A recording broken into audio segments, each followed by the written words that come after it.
Sound. Today, all man-made noise was drowned by the chatter of the swollen river running beside the terraced garden.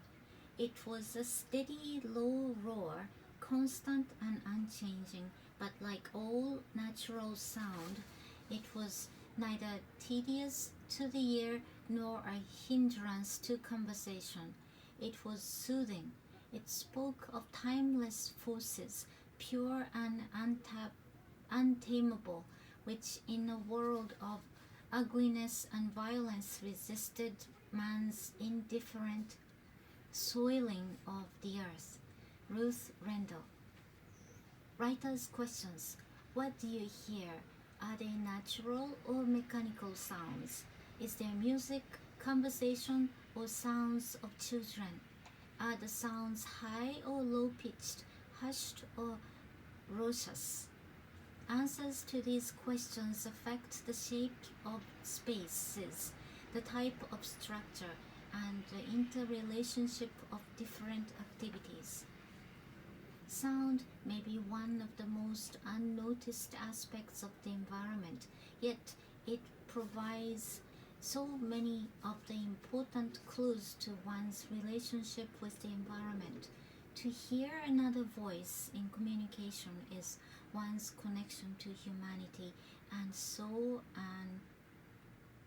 an expressed desire to hear conversation or music may be translated in design terms, knowing that certain measurable decibel ratings must be achieved in a setting or certain acoustic properties provided. There are three basic zones of hearing: medium frequencies perceived as background, such as wave, wind, or fire sounds, the static of a radio, and the hum of an air conditioner. High frequencies heard in the voices of women and children, and low frequencies such as the deep bass rumbling of men's voices. It is the balance of these three frequencies that is affected by the built surroundings. Marching bands benefit from buildings to bounce sounds off.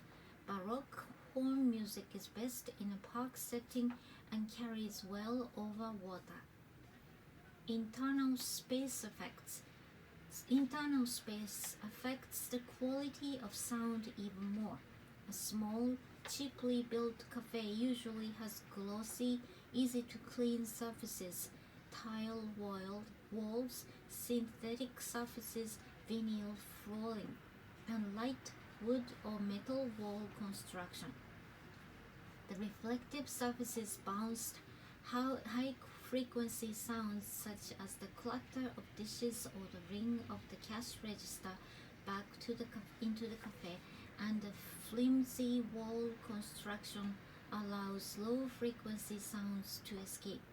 The resulting sound is high-pitched and unbalanced. By contrast, the high-priced restaurant in the base of a skyscraper has thick carpeting and draperies that absorb high-frequency sounds and massive concrete walls that bounce back the low-frequency sounds of hushed conversation. The atmosphere there is a subdued, well-balanced sound. In a similar way, the shape of the interior space affects its acoustic properties. We need only compare the sound of a couch in a shopping mall, a theater, and a cough in a shopping mall, a theater, and a church. Thus, descriptions of oral preferences indicate the type of materials and arrangement of our environments. Sight, light, and color. The eye of the spectator moves over a sight, and in moving sees architecture born. In other words, the plan is not an abstract factor, but the organizational scheme of a visual experience which takes place in movement and unfolds in time. The scenario of an architectural promenade. Le Corbusier. Writers questions what things are around you. Is there natural or artificial light? What views are seen beyond? What color range? Blue, red, yellow? Are the colors warm or cool? Are you in sunlight or in shade? Answers to these questions affect orientation, the type and position of windows and artificial lighting, surface treatments, and the massing of outdoor spaces. Light is the key to visual perception. Light is what molds the presence of objects in highlight and shadow, setting the translucent against the solid and bringing the emotive qualities of color to our awareness, just as in the appreciation for musical harmony, one's eyes perceive the visual harmonies of proportion, line, rhythm, repetition, and color to be found in the light. There are special types of light that evoke an emotional reaction. The exciting flash of neon, the soft filtered sunlight through foliage, the romantic evocations of candlelight and moonlight.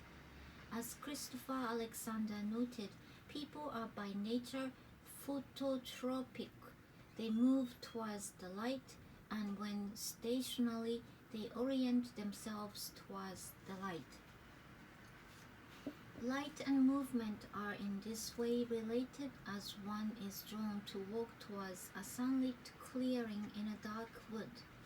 Lighting preferences conjure images that may be translated into consideration for design as well.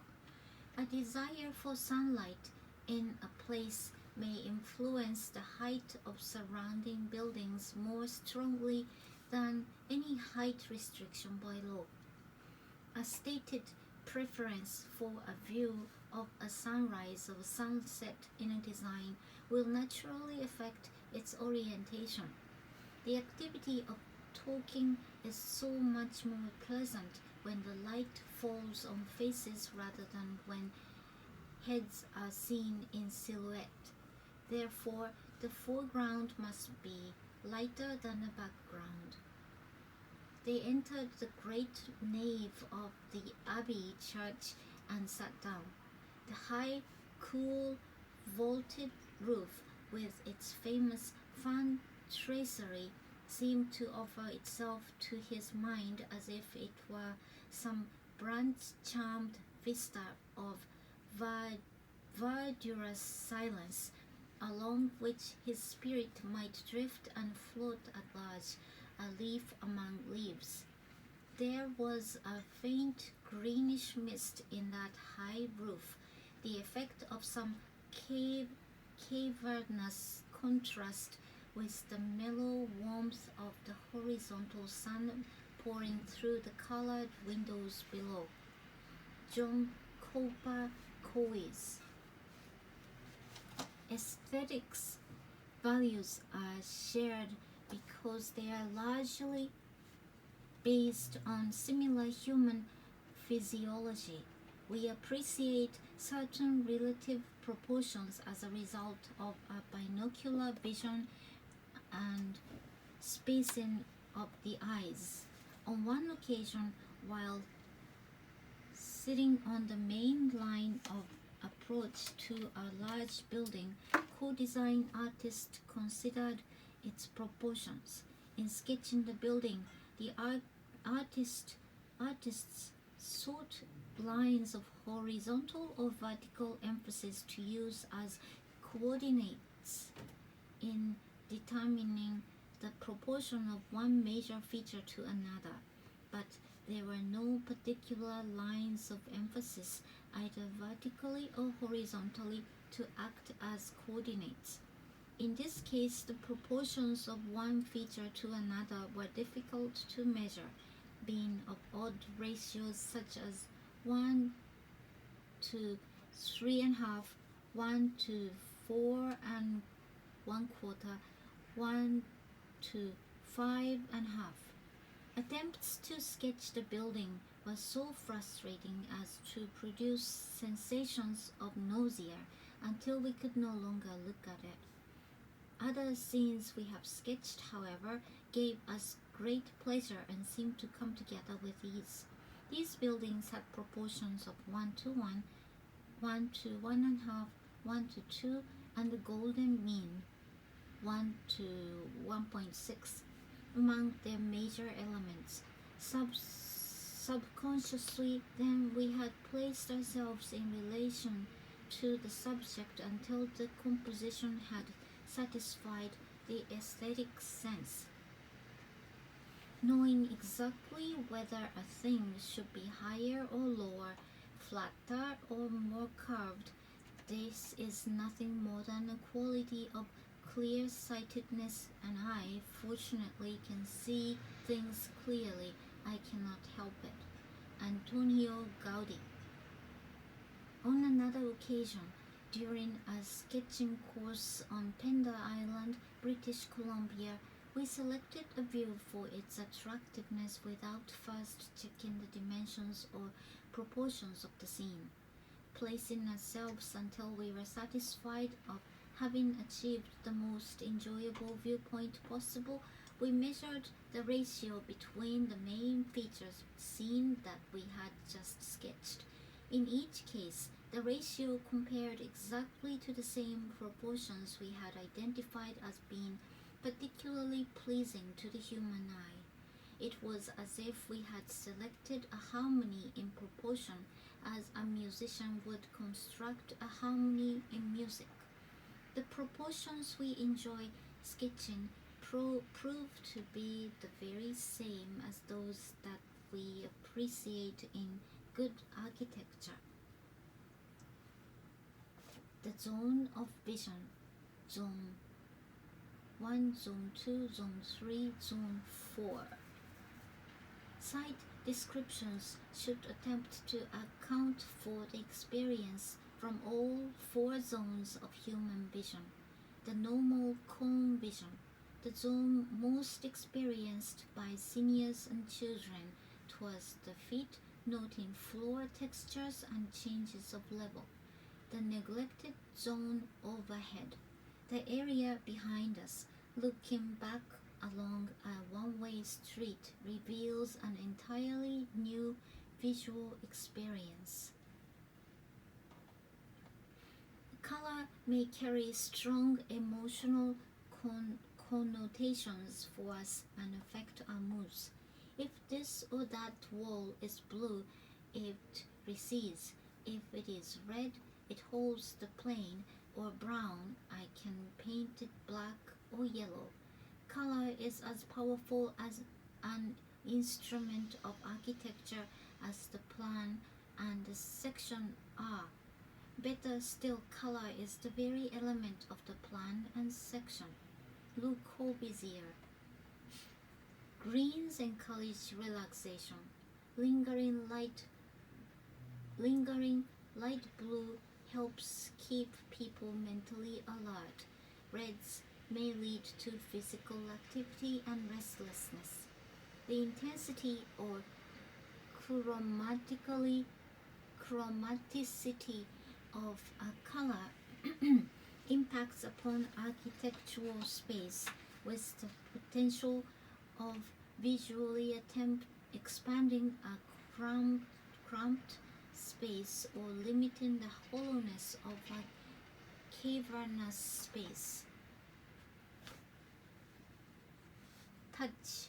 The world of images does not simply imprint itself upon a faithfully sensitive organ. Rather, in looking at an object, we reach out for it. With an invisible finger, we move through space around us, go out to distant places where things are found, touch them, catch them, scan their surfaces, trace their borders, explore their texture. It is an eminently active occupation. Rudolf Arnhem.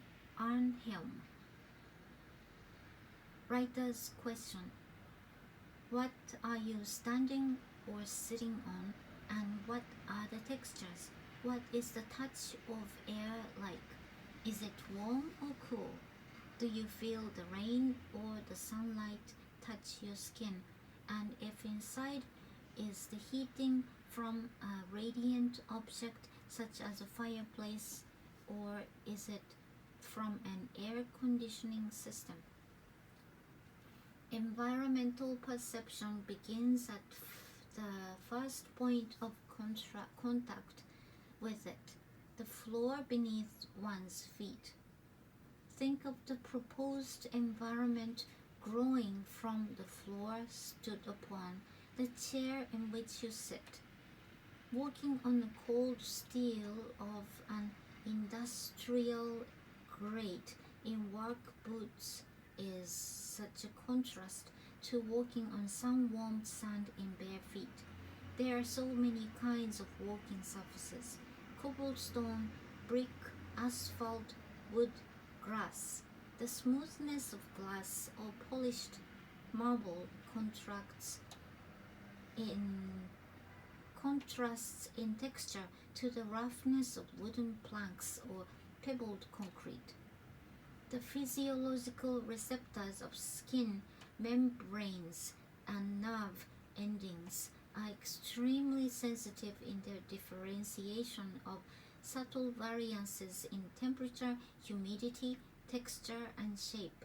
They may reinforce or alter our visual perceptions, though perhaps not always consciously. Much of our understanding of the environment is experienced through our sense of touch.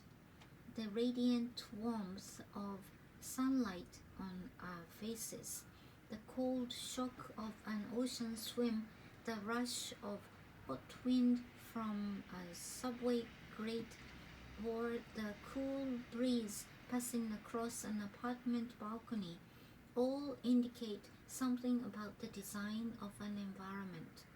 Temperature preferences also indicate to the designer the requirements for heating and air conditioning. Statements concerning touch and texture also provide the designer with information on materials, velvet draperies, stone benches for a desired environment, and can also indicate contact with other people, the intimate touch of a single other, or the crushing contact of a mass crowd.